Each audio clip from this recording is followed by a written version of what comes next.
सच्चा धन। किसी गांव में दो महिलाएं रहती थीं। उनमें से एक आर्थिक रूप से बहुत संपन्न थी और दूसरी बहुत निर्धन। फिर भी उन दोनों में अच्छी मित्रता थी। धनी महिला का नाम मारिया रोजा और निर्धन महिला का नाम मारिया इसाबेल था।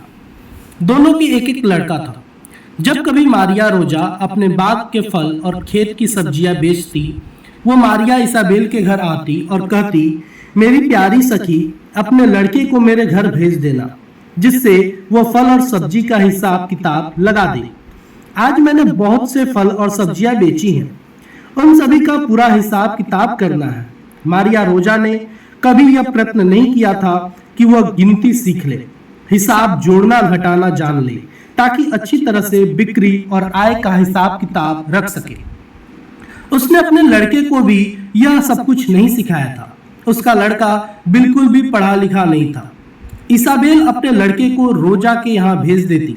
वह रोजा का पूरा हिसाब किताब समझा देता। इसाबेल का लड़का बहुत ही समझदार, पढ़ा लिखा और परिश्रमी था। जब कभी रोजा के पास डाकखाने से सूचना आती कि उसके खेत के लिए मंगाया गया खाद बोरियों में डाकखाने पहुंच गया है, अब वह आकर बोरियां ले जाए और आवश्यक भुगतान कर जाए, तो रोजा तुरंत इसाबेल के घर जाती और कहती, मेरी प्यारी सखी, कृपया करके अपने लड़के को डाकखाने भेज दो। वो वहां जाकर बोरियां घर ले आएगा। रोजा स्वयं डाकखाना जाकर खाद की बोरियां घर लाना अच्छा नहीं मानती थी। उसका लड़का भी यही समझता था कि यह काम धनी लोगों के करने का नहीं है।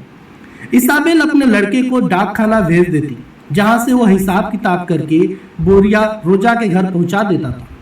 जब कभी रोजा कहीं पत्र लिखकर भेजना चाहती, वह इसाबेल के घर आती और कहती, मेरी प्यारी सखी, मुझे आज कुछ पत्र बाहर भेजने हैं, कृपया करके अपने लड़के को मेरे यहाँ भेज दोगी। इसाबेल के लड़के को पत्र लिखना और पढ़ना खूब अच्छी तरह से आता था, अतः वह रोजा के यहाँ भेज देती। लड़का रोजा के पत्र जहाँ जहाँ भेजने होते थे लिखकर भेज देता था। एक दिन रोजा इसाबेल के घर गई और बोली, प्यारी सखी, आज मेरा लड़का बीमार है, कृपया करके अपने लड़के को मेरे यहाँ भेज दो। वह आकर दवाई के बारे में डॉक्टर की बातों को पढ़कर समझ लेगा, कितनी बार दवाई देनी है और किस प्रकार उसे लेना है। जब इसाबेल ने अपने लड़के को रोजा के यहाँ भेजने के लिए कहा, तो लड़का बोला, माँ, यह तो ठीक नहीं है। अपनी सखी तो हर दिन ही हमारे यहाँ किसी न किसी काम से आ जाती है। उन्हें कभी फल सब्जियों के बेचने का हिसाब करना होता है, तो कभी डाकखाने के खाद की बोरियां लानी होती है, कभी पत्र लिखना होता है, और आज तो बस हद ही हो गई, मुझे उनकी दवाइयों के बारे में भी समझाना पड़ेगा। यह सब इसलिए है कि हम लोग निर्धन हैं और वे लोग धनी हैं।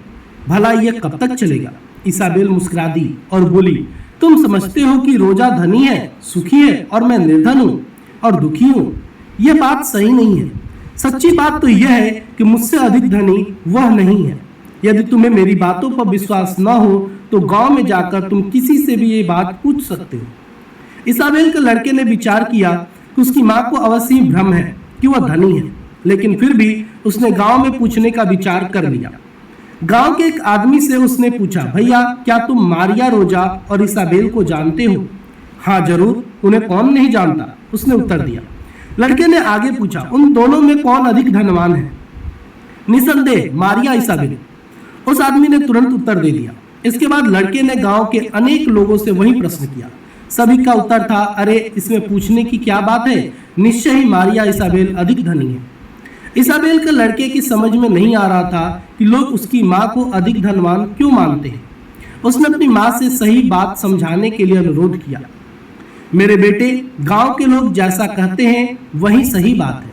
माँ ने कहा, मैं एक ऐसे लड़के की माँ हूँ जो पढ़ना लिखना जानता है, हिसाब लगा लेता है, समझदार है, परिश्रम है, व्यवहार कुशल है, अपनी माँ का कहना मानता है, गांव के लोगों की बात सुनता है। मारिया रोजा का लड़का अनपढ़ है, वह कोई भी काम ढंग से नहीं कर सकता। सभी को मालूम है कि एक योग्य लड़का ही सबसे बड़ा धन है। तुम्हारे योग्य होने से मैं वास्तव में धनी हूँ, सुखी हूँ।